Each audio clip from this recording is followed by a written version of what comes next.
اعوذ باللہ من الشیطان الرجیم بسم اللہ الرحمن الرحیم۔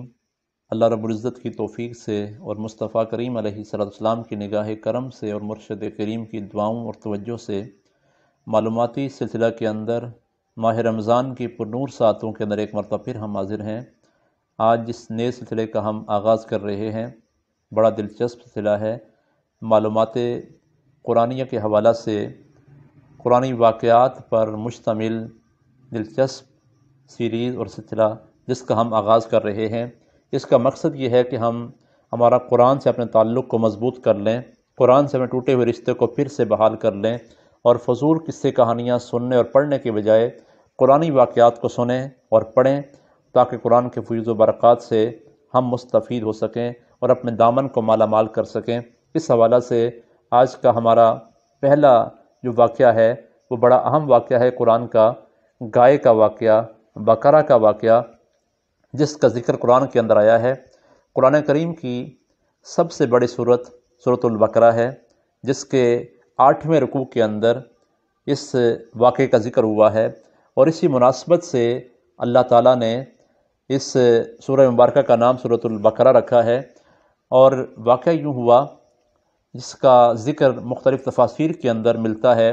جو دستیاب تفاسیر جن کو میں نے پڑھا ہے ان میں تفسیر در منصور ہے، ان میں تفسیر بغوی ہے، تفسیر مظہری ہے، تفسیر تبیان القرآن ہے، امداد الکرم ہے، تفسیر ضیاء القرآن ہے، تفسیر نعیمی ہے، صراط الجنان ہے۔ ان تفاسیر کے اندر اس واقعے کو ذکر کیا گیا ہے۔ عامیل نام کا ایک شخص تھا بنی اسرائیل کا، اور بنی اسرائیل کا وہ عامیل نامی شخص بڑا مالدار تھا۔ اس کے چچا زاد بھائی نے، اور ایک روایت میں ہے کہ اس کے بھتیجے نے اسے قتل کیا مال کے لالچ میں، تاکہ مال حاصل کر لوں گا، اور اس کی ایک بچی تھی، اس سے نکاح کرنے کے لیے اس نے اسے قتل کیا، اور پھر رات کے اندھیرے میں اسے ایک دور دراز دیہات میں پھینک کے واپس آ گیا۔ اور جب صبح ہوتی ہے ڈنڈورا پیٹ دیا کہ میرا عزیز قتل ہو گیا ہے، اسے کس نے قتل کر دیا ہے۔ موسیٰ علیہ السلام کی بارگاہ میں آیا کہ آپ اللہ سے دعا کریں کہ میرے اس عزیز کی قتل کا پتہ چل جائے۔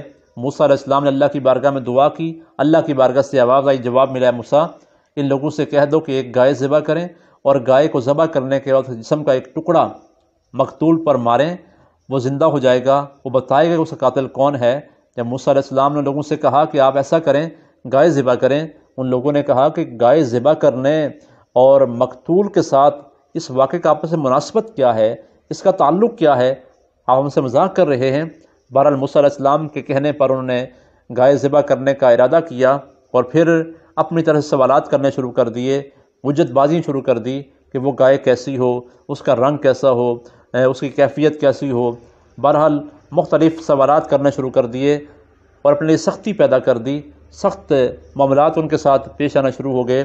اور پھر اس کا رنگ بتایا گیا اللہ کی بارگاہ سے، پیلے رنگ کی ہو، جو نہ بڑی ہو اور نہ ہی بہت چھوٹی ہو، جوان ہو، اور کبھی اس کو حل کے لیے چلایا نہ گیا ہو، کبھی اس سے کام نہ لیا گیا ہو۔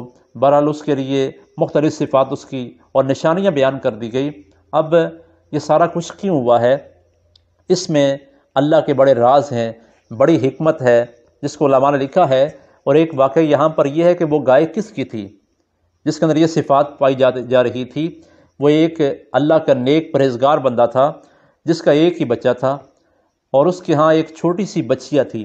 جب اس بندے کی وفات کا وقت قریب آیا تو اس نے اپنے بچے کے لیے اس کو جنگل میں اللہ کے حوالے کر دیا کہ یا اللہ، یہ تیرے سپرد ہے یہ گائے، جب میرا بچہ جوان ہو جائے گا تو یہ اس کے حوالے ہو جائے۔ جب بچہ جوان ہوتا رہا، ادھر گائے کی پرورش ہوتی رہی۔ دیکھیں، جو اللہ کی بارگاہ کے اندر اللہ کے حوالے چیز کر دی جائے، اللہ کے سپرد کر دی جائے، تو اللہ تعالیٰ اس کی حفاظت کیسے کرتا ہے۔ جب بچہ جوان ہو گیا، ادھر گائے کی پرورش ہوتی رہی، وہ گائے بن گئی۔ اب ماں نے کہا کہ بیٹا تم ایسے کرو کہ تمہارے باپ نے تمہارے لیے ایک گائے جنگل میں چھوڑی ہے، اور اس کی یہ نشانیاں ہیں، جاؤ اس کو اپنے پاس لے کے آؤ اور اس سے کام لو۔ جب بچہ گیا جنگل میں اور نشانیاں دیکھی اور اس گائے کو بلایا، گائے اس کی طرف آ گئی، گائے کو لے کے گھر آ گیا۔ ماں نے کہا کہ بیٹا جاؤ اس کو بازار میں فروخت کر دو، 3 دینار میں فروخت کرنی ہے۔ جب بچہ گائے کو لے کر بازار گیا، آگے ایک شخص ملا جو دراصل فرشتہ تھا، انسانی شکل میں آیا تھا۔ اس نے کہا کہ بیٹا اس کو بیچتے ہو؟ کہا ہاں بیچتا ہوں، 3 دینار کے اندر، لیکن میں اپنی ماں سے مشورہ کروں گا، اس فرشتے نے کہا کہ تم ایسے کرو، مجھ سے 6 دینار لے لو لیکن ماں سے نہ پوچھنا۔ بچے نے کہا کہ نہیں، میں ایسا نہیں کر سکتا، ماں کا تابع دار ہے، ماں کا فرمانبردار بچہ ہے، خوش نصیب بچہ ہے۔ واپس آیا، ماں کو بتایا کہ میری ماں 6 دینار مل رہے تھے۔ ماں نے کہا کہ جاؤ 6 میں فروخت کر دو، لیکن جب قیمت طے ہو جائے پھر مجھ سے مشورہ کر لینا۔ اب گیا اور پھر فرشتے نے پوچھا، کہا ہاں دیتا ہوں 6 دینار میں۔ بچے نے کہا کہ ماں سے مشورہ کر کے آؤں۔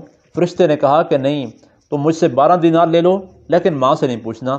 جب بچہ واپس آیا، ماں سے پھر بتایا، سارا واقعہ بیان کیا۔